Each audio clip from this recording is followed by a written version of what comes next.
Hi everyone, and congratulations on completing your third week of class and the final week of Unit 1. I know this week, again, as I said in the previous video, moved pretty quickly and was a little more tedious with some on-task assignments that had to be due every Monday and Thursday. And the reason for that, again, is because this unit really just kind of carries us through all of those technical basics that we need to know, laying that foundation for strong professional writing and formatting. From here on out, each unit we have will be built around a central theme where you'll actually be working towards projects. So I just wanted to kind of remind everyone on that. I'm almost done with those ethical memos that were just due. I really enjoy reading these. I love your creativity that you put forth in them and how you tie in all the lessons that we've been working on towards this assignment. So even going back just a few weeks ago, I can really see some improvement in your writing, having gone over all those questions in chapters 3, 9, and 10, and things along those lines. So keep up the great work. I wanted to talk about our Unit 1 project.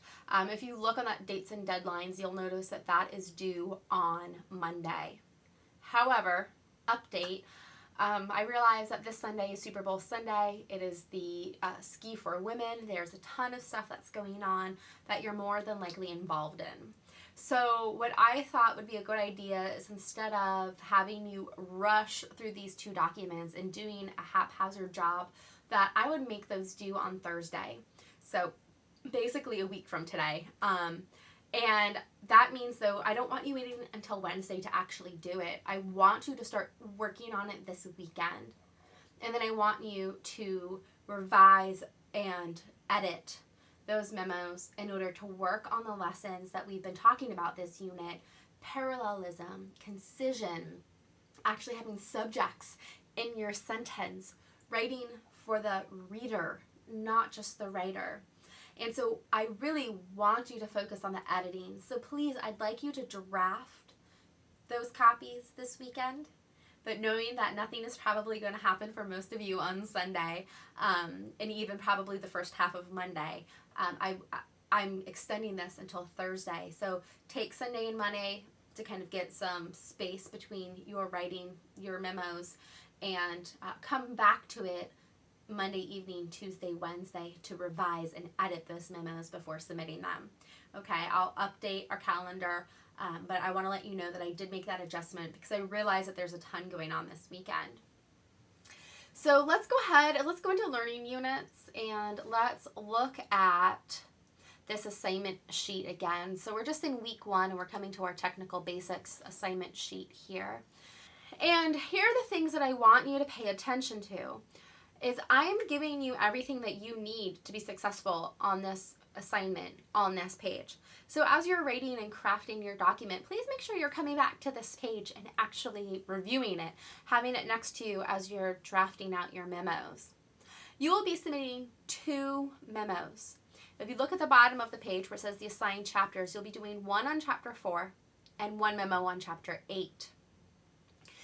There are lessons in here that are extremely important to what we're doing in this class, but unfortunately we just don't have all the time in the world to go over each chapter individually.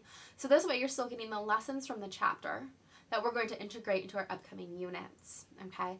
And then you're practicing everything we learned from this chapter while doing that.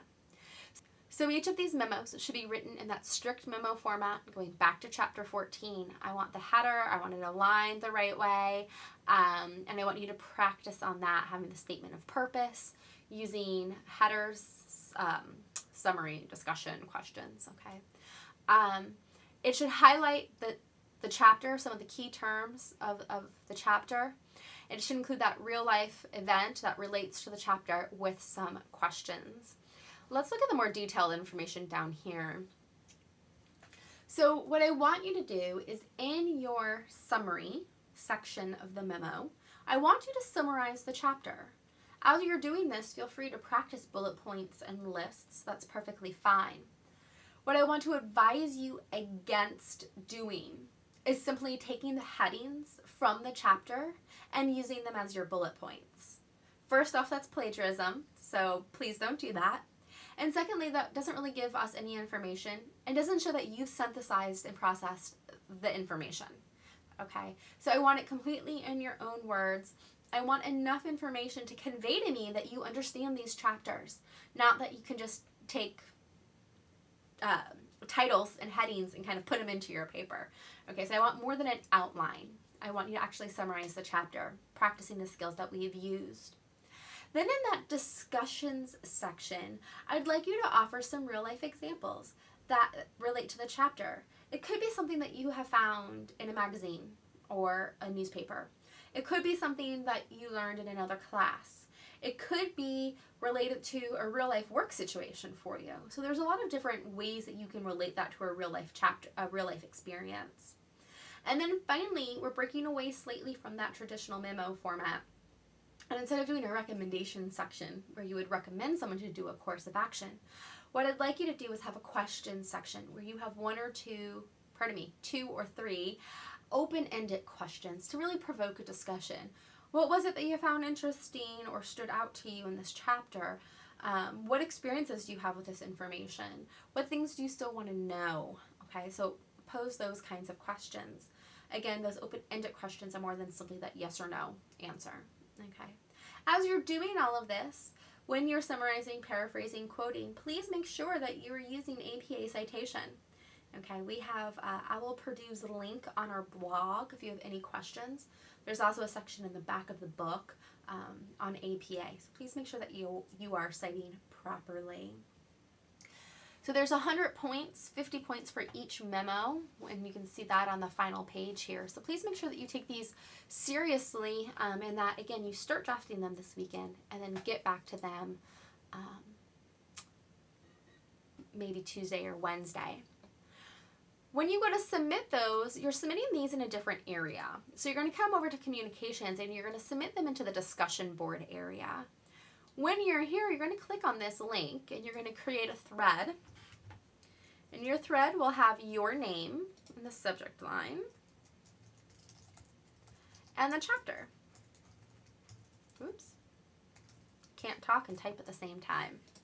And then in here, you'll say, please see the attached MOI. I look forward to your comments. Okay. You're going to come down here, you're going to browse your computer to find your PDF copy, and you are going to submit it. Okay, so then when other people come and open it up, they will come down here and then click on your link. Okay, now it has to be in a PDF format, okay, because not everyone has the same system. So please, again, make sure that it is a PDF format.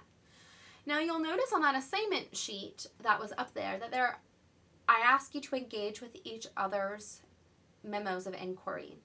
Once people's memos of inquiry are up there, I'd like you to read and reply to several of them, to those open-ended questions.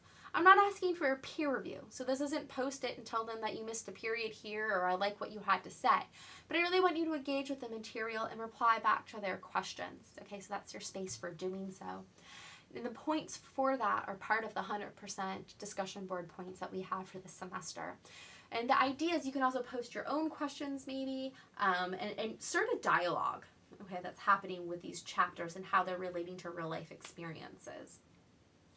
So that's what's happening. That's what's coming up. Those comments, the discussion aspect of this assignment is not due at the same time. You have the entire semester in order to reply back. But realize that we don't come back and check the discussion board, right, after, a week or two. So and in addition, out of sight, out of mind, you're not going to think about it at the very end of the semester. Oh, I need to go back and actually reply to those. So the idea is to do it sooner as opposed to later, okay? But those are your discussion participation points. So if you want them, I would definitely hop on after Thursday and start replying to some people as opposed to waiting. The longer it goes, the harder it's going to be for you to remember to reply on that. And it's not as meaningful because you're not creating that dialogue. Okay, so some things to think about. So far, y'all are doing a great job. Keep up the good work. Things will start slowing down, I promise. I hope you all have a wonderful weekend, whatever that involves, whatever Super Bowl plans or Ski for Women plans or whatever else you have going on. As always, if you have any questions, don't hesitate to ask. Just click on the questions tab and feel free to ask me questions there. And finally, don't forget that you have that extra credit bonus points, which will also be due on Thursday. I do not offer extra credit really at all, so please take advantage of this. This is your one time to do it, so don't come to me at the end of the semester, asking, what can I do for those last few points? This is it. This is what you can do to get those points. All right, so I hope you'll have a wonderful weekend, and I will see you all next week.